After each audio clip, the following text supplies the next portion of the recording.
अस्सलाम वालेकुम। लो जी जनाब, असी ना एक बंदा फड़िया। दो बंदे सीगे फैसल हस्पताल पार्किंग दे विच गड्डियां चों पेट्रोल कढ़दे सीगे। यह गड्डी का नंबर है जी, इस गड्डी का FBR लिखा देखो जी, पाकिस्तान 6141 गड्डी का नंबर है। इस गड्डी दे आओ तुहानूं दिखाने। यह बंदा जी, यह वाला हत्थ नीचे कर यार, हत्थ के नीचे कर, एक मिनट सामने देख। यह बंदा जी, यदी गड्डी है जी। यह गड्डी चो इस बंदे नूं बिठा के लैके आउंदा, डिक्की दे विच बिठा के। यह डिक्की च, डिक्की खोल, किस तरह बैठ के आना डिक्की च। यह बंदा आंदा जी, यह बंदा लैके आउंदा जी, इहनूं बिठा के डिक्की चो, गड्डी की डिक्की च बिठा के इस तरह लैके आउंदा जी। हजार आ दे समान, आ देखो जी, आ देखो समान बरामद होए ने। आ दे जार ने, आ जार नहीं है, देखो जार दिखा, आ जार ने। यह पेट्रोल वाला पैप, यह दो बोतल, यह बोतल लैके आउंदे। डिक्की खोल, खोल डिक्की।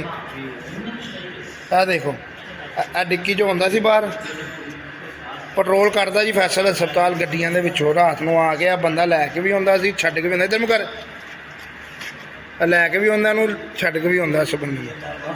इधर आ के सो किस तरह कढ़दा जी तेल, सानूं दिखा जरा कढ़ के किस तरह कढ़दा जी गड्डी दा तेल।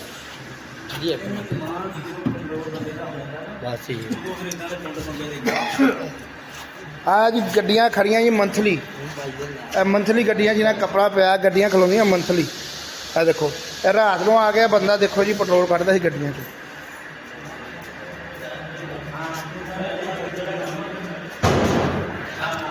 उस को भी रहना यार, और ना निकल जाए। आ देखो जी, इस तरह बंदा पेट्रोल कढ़दा गड्डी चो। आ देखो जी, पैप खोलदा सी ते अच्छा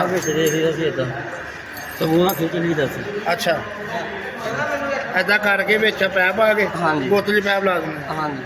इदा पेट्रोल कढ़दा गड्डी। आ जा, किन्ने दिन तो कढ़ रहा है? किन्नी देर हो गई? साल हो गया। लो जी, बड़ियां गड्डियां वालियां दी शिकायतां होंदियां सी। आ जा इधर, शिकायतां होंदियां सी। वो कहंदे सी पार्किंग वाले कढ़दे आ तेल। असी दिखाना चाह रहे हैं कि असी तेल नहीं कढ़दे जी। आ बंदा राती असी फड़िया जी, आ नंगे हत्थी बंदे नूं। अच्छा, आ जा, ਉਹਦੇ ਕੋਲ आ जा जरा यार, ਉਹਦੇ ਕੋਲ ही आया, आंदे कोल आया, ਇੱਥੇ खड़ा है सामने। अच्छा, आ किन्ने पैसे दिंदा ਇਹਨੂੰ तेल ਕੱਢਣ ਦੇ? 2015 ਦਿੰਦਾ ਸੀ। ਤੂੰ ਇਹਨੂੰ ਸਾਲ ਹੋ ਗਿਆ ਕੱਢ ਕੇ ਦੇ ਰਿਹਾ ਤੇਲ।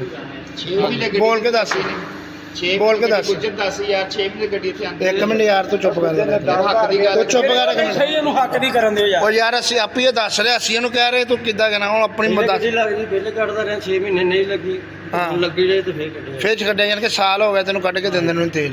ਕਿੰਨੇ ਪੈਸੇ ਤੈਨੂੰ ਦਿੰਦਾ ਇਹ? 1000 1500 2000 ਤੈਨੂੰ ਦਿੰਦਾ। ਤੂੰ ਪੈਟਰੋਲ ਕੱਢ ਕੇ ਇਹਨੂੰ ਦੇ ਦਿੰਦਾ ਸੀਗਾ। लो जी, बंदे शक्ल शनाख्त कर लो, शनाख्त कर लो जी बंदे दी, ठीक है। यह बंदा शनाख्त करो। यह गड्डी का नंबर है जी, करोला गड्डी है। देखो यह नंबर है इस बंदे की गड्डी का। भाई है पार्किंग वाले चार्ज समान गुजर। मैं भी टीम को एप्रीशिएट करता वा, जो साल 1.5 साल तो साडी कंप्लेंटां तेल ਦੀਆਂ बहुत ज़्यादा आ रही सी। ਅਸੀਂ ਬਹੁਤ ਜ਼ਿਆਦਾ ਪਰੇਸ਼ਾਨ ਸੀ, ਸਾਨੂੰ ਬੰਦੇ ਸਾਡੇ ਕੋਲ ਨਹੀਂ ਟਰੇਸ ਹੋ ਰਹੇ ਸੀ। ਮੈਂ ਆਪਣੀ ਟੀਮ ਨੂੰ ਬਹੁਤ ਐਪਰੀਸ਼ੀਏਟ ਕਰਦਾ ਵਾਂ, ਜਿਨ੍ਹਾਂ ਨੇ ਮੈਨੂੰ ਬੰਦੇ ਫੜ ਕੇ ਦਿੱਤੇ ਆ, ਰੰਗੇ ਹੱਥੋਂ ਫੜੇ ਗਏ ਆ, ਪੈਟਰੋਲ ਸਮੇਤ ਫੜੇ ਗਏ ਆ, ਬੋਤਲਾਂ ਸਮੇਤ। ਉਹਨਾਂ ਕੋਲ ਜ਼ਾਰ ਆ, ਉਹਨਾਂ ਕੋਲ ਪੈਪ ਆ। 2 ਬੰਦੇ ਗੱਡੀ ਦਾ ਮਾਲਕ ਆ, ਇੱਕ ਮਕੈਨਿਕ ਆ ਜਿਹੜਾ ਪੈਟਰੋਲ ਕੱਢਦਾ ਵਾ।